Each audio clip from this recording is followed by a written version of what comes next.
आपण पाहत आहात BCCN न्यूज. चिखला प्रकरणाचा तीव्र निषेध. उद्या बुलढाणेकर एकवटणार. शिवप्रेमी जिल्हाधिकाऱ्यांना देणार निवेदन.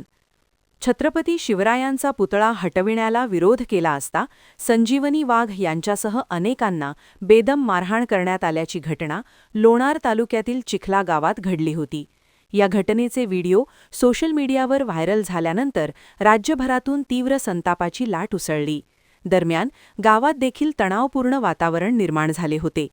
जिल्हाभरातील लोकप्रतिनिधी घटनास्थळी दाखल झाली असता त्यांनी संजीवनी वाघ यांना धीर दिला. या मारहाणीच्या घटनेच्या निषेधार्थ उद्या सोमवार 23 फेब्रुवारी रोजी बुलढाणा शहरातील शिवप्रेमींकडून जिल्हाधिकाऱ्यांना निवेदन देण्यात येणार असून प्रकरणातील दोषींवर कठोर कारवाई करण्याची मागणी करण्यात येणार आहे. यासाठी सकाळी 10 वाजता संगम चौकातील शिवस्मारक येथे एकत्रित यावे असे आवाहन सार्वजनिक शिवजयंती उत्सव समितीने केले आहे. सर्वांना जय शिवराय. परवा दिवशी रात्रीपासून जे व्हिडिओ चालू होते ती व्हिडिओ कुठले हे समजत नव्हतं, पण नंतर माहीत पडलं की आपल्या जिल्ह्यातले व्हिडिओ आहे आणि व्हिडिओ आपल्या राजमाता जिजाऊच्या जिल्ह्यातच खरोखर आसाम महिलांचे जे हाल की त्या समाजकंटकांनी केले त्याबद्दल तर सर्वांना खूप राग येतो आहे.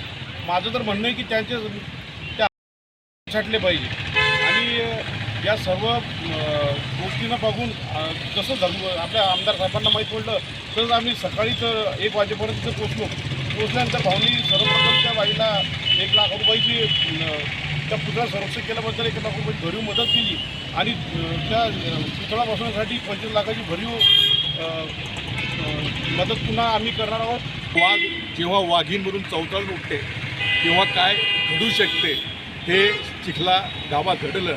या संजीवनी ताईंनी छत्रपती शिवरायांच्या पुतळ्यांचे संरक्षण करून तमाम शिवप्रेमींना जी नवसंजीवनी दिली त्यामुळं तिचं अभिनंदन करतो आणि चिखला येथील घटनेचा जाहीर निषेध व्यक्त करून ज्यांनी हे कृत्य केलं त्यांच्यावर कठोरात कठोर कारवाईची मागणी करतो. सर्व बुलढाणा शिवप्रेमींना विनंती करतो की उद्या सकाळी 10 वाजता आपण सर्व शिवप्रेमी सर्व शिवभक्त सकाळी 10 वाजता शिवस्मारक येथे जमा व्हावं व इथं जमा झाल्यानंतर आपण मान्य जिल्हाधिकाऱ्यांना निवेदन देऊ, जाहीर निषेध करू असं आवाहन करतो.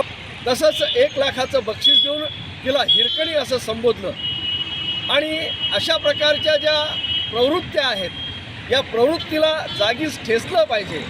या ठिकाणी कुठला हा सामाजिक किंवा धार्मिक वाद नाही, मात्र तात्कालीन परिस्थिती परकीय शत्रूंच्या ह्या अवलादी आजही अशा प्रकारचे डोकं वरती काढत असतील तर त्यांना वेळीच या ठिकाणी आवर घातला पाहिजे ही भूमिका सन्माननीय संजू भाऊंनी घेतली.